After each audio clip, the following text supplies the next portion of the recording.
A very good evening. Welcome to World Now at 4. I am Peace Ogenegbawe. First, let's talk the headlines. Buhari inaugurates Council on E-Governance. Opposition vows unrest for Ramaphosa over corruption allegations. On the international scene, EU firmly behind Ukraine's candidate bid. And on sport, former Northern Ireland manager dies at the age of 90. Now the news in detail. Nigeria's President Muhammadu Buhari has inaugurated the Presidential Council on Digital Economy and E-Government, promising that his administration will continue to take advantage of digital technologies to transform technology and digital technologies in the economy. While inaugurating the committee at the State House on Friday, the President asked members of the Council to work towards further strengthening the capacity of governments to develop, adopt, and deploy digital technologies to make government more efficient and transparent, thereby improving Nigeria's global standing in the Ease of Doing Business Index. In his remarks, Issa Pantami noted that the recent auctioning of spectrums by the ministry generated over 400% revenue to the federal government coffers, while two virtual institutions established by government have trained some 500,000 Nigerians on digital and emerging technologies. The council is a 27-man committee to be chaired by Issa Pantami on behalf of the President. In describing the level of preparedness for the upcoming Ekiti and Osun State elections, which seem to be taking shape, the Nigeria Police Force has deployed 17,374 policemen to the states. The Inspector General of Police, IGP Usman Baba, disclosed this to journalists, noting that this deployment to the state was for church prelate, His Eminence Samuel Kanu Uche. The IGP said no arrest has been made, but pointed out that the matter is still being investigated.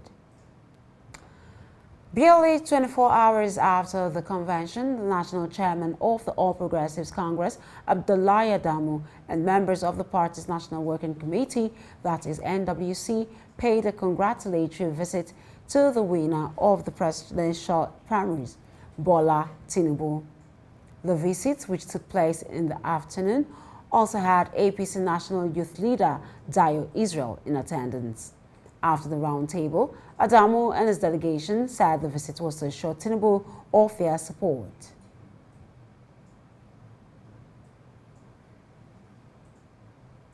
I feel very good, proud, awoken into a great joy of acceptability, blessing, and oneness for the sake of our country.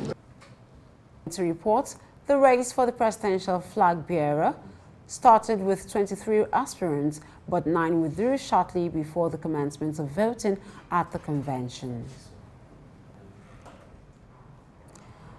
And now to Kaduna State, where the government have denied media reports which suggested bandits had used a helicopter to launch a brazen attack on villages in Kaduna State. Officials insisted and raided 3 villages, leaving at least 32 people dead. During the incidents on Sunday in the southern part of the state, the attackers also razed several houses, and the Kaduna State government said this in a statement on Thursday. The Commissioner for Internal Security, Samuel Arwan, said the helicopter in question was an Air Force helicopter dispatched to the area that was used to intercept and engage the bandits in a gun battle before the arrival of ground troops to ensure and secure the general area. Arwan added that security forces were on the trail of the wounded notable suspect, as several kidnapped victims, including an expatriate kidnapped at a mining site, were also said to be rescued. The attack in Kaduna on Sunday occurred same time and same day the gunmen attacked a church in southwest Nigeria and killed at least 40 worshippers. You're on to World Now at 4 on Hills TV. When the news returns, news from other parts of Africa. Just stay with us.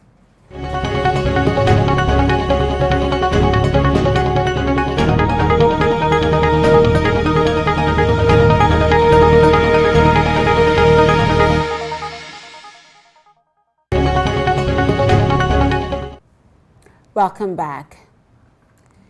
Guinea-Bissau President Umaru Sissoco Embalo on Thursday appointed a new government tasked with the preparation of the December 18 legislative election following the dissolution of both the parliament and its cabinet on May 16 this year. Members are scheduled to take oath of office on Friday as they were selected from political formations such as the PPR, the Movement of Democratic Alternance, and Assembly of the United People Democratic Party of Guinea-Bissau. The Democratic Party of Guinea-Bissau is led by Prime Minister Nuno Gomes Nambiam. The new cabinet will have 23 ministers and 12 secretaries of state. And the African Party for Independence of Guinea-Bissau is the country's main opposition party, which previously said there was a possibility it would join the new government. However, it was not included. Away from there to South Africa, where security officers forcibly moved members of Economic Freedom Fighters Party out of the South African Parliament. The forces had heckled President Cyril Ramaphosa during a speech and called him to step down pending a criminal investigation into allegations that he covered up laundering activity. The South African leader was trying to present the annual budget for his office when he was confronted to sharing comments on the allegations of kidnapping and corruption leveled against him. The scandal has proved a major blow to Ramaphosa's image as a leader committed to stamping out corruption in South Africa. When the kidnapping and corruption accusations emerged last week, John Steenhuisen, the leader of Democratic Alliance Party, said Ramaphosa was facing mere opposition. To the future again with the Nkandla matter, and it's very, very clear that this is not going to go away. This is World Now at 4. We move to other parts of the world after this break. Just stay with us.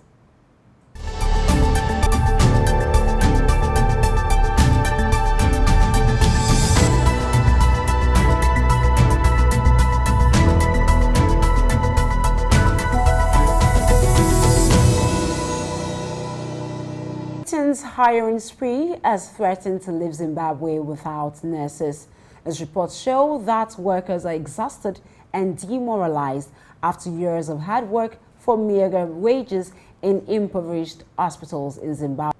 Virginia Mutsamwera, a 52-year-old nurse, told reporters that she treats 4 times more patients than the ideal number, adding that Britain is expected to continue hiring in the coming years. And according to a report published in June, whereby the health system is facing a shortage of 93,000 employees, which makes 42% as nurses. Meanwhile, the United Kingdom's Defense Secretary, Ben Wallace, has been on an unannounced visit to Ukraine.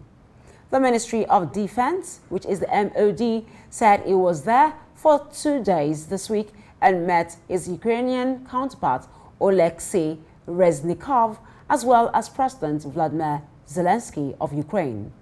The MOD said Wallace was able to hear firsthand how the operational needs of Ukraine's armed forces are developing as the nature of the conflict changes. Instead, the meeting will ensure that the UK's continued support is evolving to meet requirements that are tailored to the situation on the ground. And now the United Union. I get asked this by every journalist I meet. Ukraine is already part of our European family, but it is high time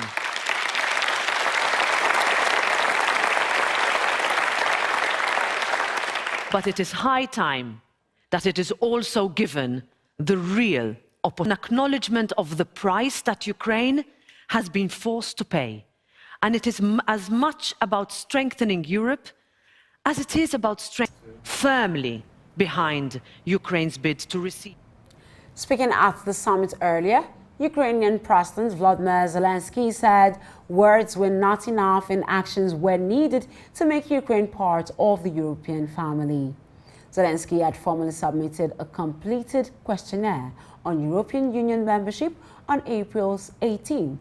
European Commissioner President Ursula von der Leyen handed the questionnaire to Zelensky during a visit to Kyiv on April 8, pledging a speedier start to Ukraine's bid to become a member of the EU following Russia's invasion of the country. Up next is business news. To stay with us.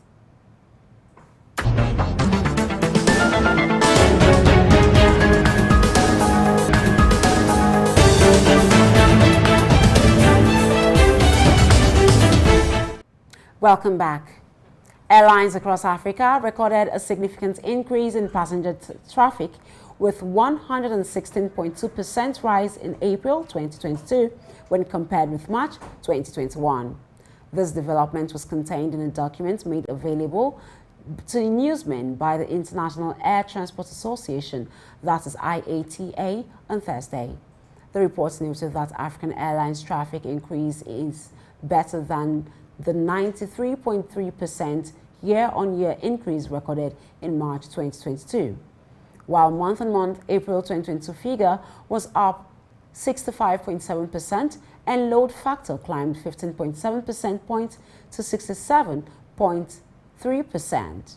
Commenting on the development, IATA's Director General Willie Walsh stated that with the lifting of many border restrictions, they are seeing the long-expected surge in bookings as people seek to make up for 2 years of lost travel opportunities. Still to come, sport news on World Now at 4 with Lubem. Do stay with us.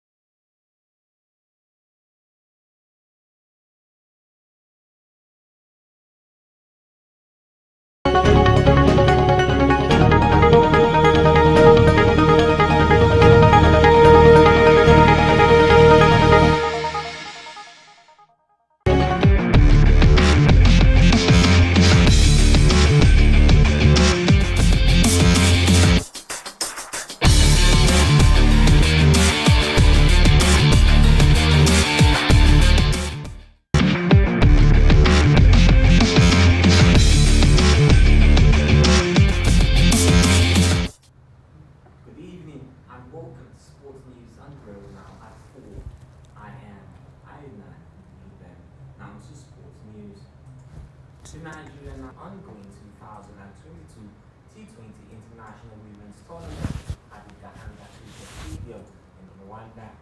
Nigeria won the toss and opted to field at the third match of the ongoing event. The national team of Nigerian women will ball out in the first innings with the well-coordinated bowling order. Abdul Razak Rukayat took 4 wickets. Esegbe Rachel had 3, while Samson Rachel and Lilia Ude had 2 and 1 respectively to rattle the Brazilian side. Mickey Uide, the coach of the national women's team, said the team will improve as they play more.